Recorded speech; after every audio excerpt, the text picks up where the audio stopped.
చాలా పేద కుటుంబము, మధ్యతరగతి కుటుంబము.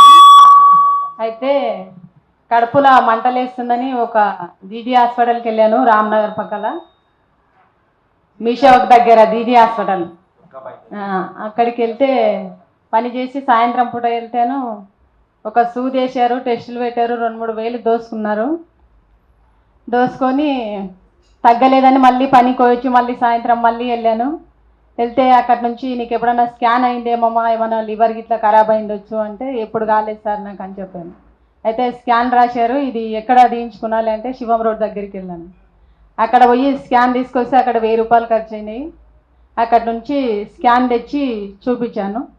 చూపిస్తే మొత్తం నీకు నీటి పుడకలు వచ్చినవి, గర్భసంచి ఖరాబ్ అయింది, కొబ్బరి బండి అంత గడ్డ ఉంది, నీకు ఇది క్యాన్సర్ కావచ్చు, వేరే ప్రాబ్లం ఉండొచ్చు, ఇప్పటికిప్పుడు గర్భసంచి తీసేస్తేనే నీవు బతికి బయటపడతావు అని అన్నారు. అంటే డబ్బులు ఎంత అవుతావు అంటే రూమ్లోకి పిలిచి మాట్లాడి 70,000 దాకా అవుతుంది, టెస్టులు మళ్ళీ బయటికి పెడతామని అన్నారు. అంటే ఎందుకు గవర్నమెంట్లో చూస్తారు కదా అని అంటే వెళ్ళొచ్చు అని అన్నారు. అక్కడి నుంచి అక్కడ గాంధీ హాస్పిటల్కి వెళ్ళాను. అయితే అప్పటికి సరిగ్గా 1 గంట అయింది. అక్కడికి ఓపీ బంద్ అయిపోయింది. ఓపీ బంద్ అయిపోతే కోటకొండ అన్వేష్ అన్న గారికి ఫోన్ చేశాము. ఫోన్ చేస్తే అక్కడి నుంచి ప్రదీప్ అన్నని పంపిస్తాను, తీన్కోటి హాస్పిటల్కి వెళ్ళొందమ్మా అని అన్నారు.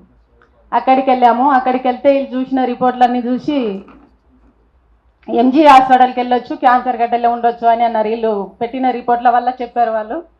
అయితే అక్కడికి ప్రదీప్ అన్న క్యాన్సర్ హాస్పిటల్కి పంపించాడు. అక్కడికి వెళ్ళాము. వెళ్తే చూసి ఇది క్యాన్సర్ గడ్డనే కావచ్చు, కాకపోవచ్చు, కొన్ని టెస్టులు పెడతాం, దీనిలో మీద అయితే ఏం చేయలేము మేము, టెస్టులు పూర్తి కావాలి అని అన్నారు. టెస్టులు అయ్యావి. అక్కడ టెస్టులు అయ్యి ఇది పెరుగుతుందా ఏం చేస్తుందా అనేది చూడాలని చెప్పి ఒక 2 నెలలు గ్యాప్ ఇచ్చారు నాకు. అట్లే మెడిసిన్ కూడా ఇచ్చారు, టాబ్లెట్లు. అవి టాబ్లెట్లు వాడుకుంటాను. ఇక 2 నెలలు అయిన తర్వాత మళ్ళీ పోయాను. మళ్ళీ పోతే కొంచెం మళ్ళీ టెస్ట్ పెట్టారు. నాకు అర్థం కాక ఇక మళ్ళీ ఇక్కడ ఇద్దనార్ కాడ ఆంధ్రమల సాబ్ హాస్పిటల్ అని వెళ్ళాను. వెళ్తే అక్కడ ఆమె అన్నది ఒక 70,000 దాకా అవుతుంది, మళ్ళీ టెస్టులు బయటికి పెడతాను, మళ్ళీ మెడిసిన్కి అలాగే అవుతుంది అని చెప్పింది అక్కడ మేడం గారు. పోతే ఇంకా అక్కడి నుంచి మళ్ళీ క్యాన్సర్ హాస్పిటల్కి వెళ్ళాను.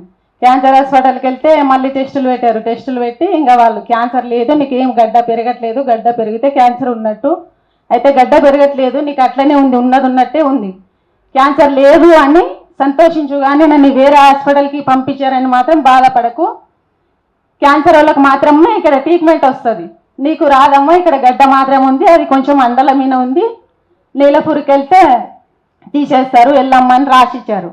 రాసిస్తే కొంచెం నాకు ధైర్యం తెలియక ఏడ్చారనమాట. అక్కడ ఏడిస్తేను ఇంకా ఏమి బాధపడకు, అక్కడికి పోతే నీకు చేస్తారని రాసిస్తే వెళ్ళాను అక్కడ నీలపూర్కి. అక్కడ పెద్ద మేడం శనివారం ఉంటుంది ఓపీలో. అయితే ఓపీలో వచ్చి శనివారం కలవమ్మ, ఈరోజు నీకు చూసే వాళ్ళు రారని చెప్పారు. అక్కడ శనివారం వెళ్ళాను. శనివారం వెళ్తే ఇంకా చూసింది నాకు మేడం, చూసి టెస్టులు పెట్టారు. శనివారం టెస్టులు పెడితే మళ్ళీ వచ్చే శనివారం పొద్దుకు టెస్టులు పూర్తి అయిపోయాక ఇంకా శనివారం వెళ్ళాను.